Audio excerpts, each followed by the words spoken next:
সকাল সকাল কাজে গিয়ে কি পেলাম, এটা কি বড় কাঁকড়া বেঁচে আছে, এখানে সবাই মিলে এখানে বার করছিলাম। হ্যালো গাইস, আসসালামু আলাইকুম। দেখো সকাল সকাল চলে আসলাম কাজের সাইডে, আর এখানে সিমেন্ট বার করতে গিয়ে পেয়ে গেলাম কাঁকড়া বেঁচে। আমরা চলে এসেছিলাম 4-5 জন মিলে এই ঘরের রিংটংটা ঢালাই করার জন্য। তাই সকাল সকাল সিমেন্ট বার করছিলাম, আর সেই সময় হঠাৎ মাত্র দেখতে পাই ছোট লাগলেও কাঁকড়া বিচেটা কিন্তু অনেক বড়। আর এখানে আমাদের এই মিস্ত্রি একটু ফটো তুলছিল, আর মুরাদ আমরা এখানে সব দাঁড়িয়ে দাঁড়িয়ে দেখছিলাম কি করা যাবে না যাবে। মিস্ত্রির মুখে নামটা শুনছিলাম, আর বলছে তামিল নাম হচ্ছে অ্যাকচুয়ালি তেল, আর আমাদের বলায় কাঁকড়া বিচি। আর আমাদের এখানে মশলা রেডি করা হচ্ছে। লাড়ুর নিয়মটা কিছুটা আলাদা, আগে আছে সিমেন্ট আর বালি মিক্স করতে হবে, তারপরে মিক্স করা হয়ে গেলে পাথর দিয়ে ঢালাই করতে হবে। আর আমি এখানে সব ঘুরে ঘুরে ঘুরে দেখছিলাম, আর তারপরে আমাদের চলে আসলো চা।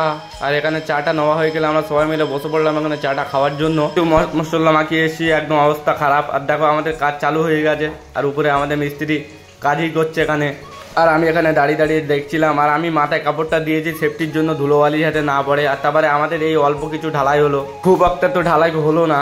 আর আজকের আবহাওয়াটা কিন্তু খুব সুন্দর, ওই জন্য কি করব, এত সুন্দর হাওয়া লাগছে বলার। আর 4টে বেজে গেছে, আর আমাদের ঢালাই প্রায় কমপ্লিট, একটুকুনি বাকি আছে।